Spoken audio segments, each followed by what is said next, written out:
Umetnostna galerija Maribor se 100.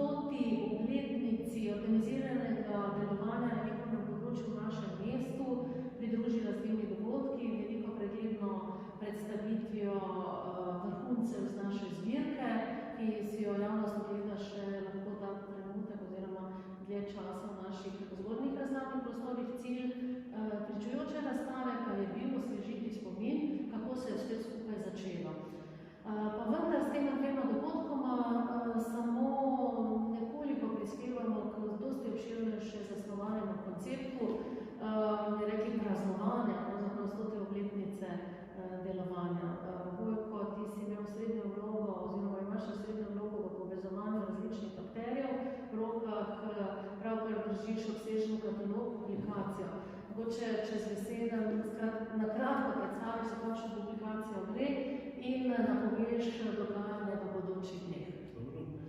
Ja, ta publikacija se nanaša seveda na celotno stoletno obdobje, ne samo na Društvo likovnih umetnikov Maribor, ker v bistvu to stoletno obdobje zajema vrsto posameznih ustvarjalcev in seveda klubov.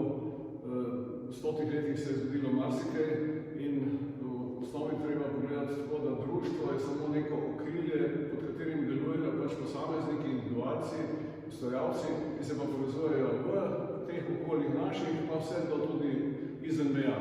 Tako da v bistvu je potrebno pač bilo ta koncept najprej izoblikovati in prepričati sodelujoče, da to tako gledajo, ker je v bistvu naloga in funkcija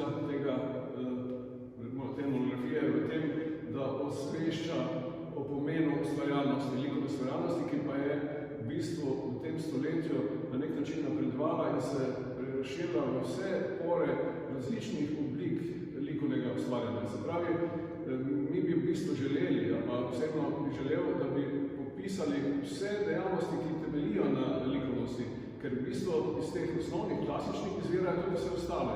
In danes imamo poddiscipline. Ja.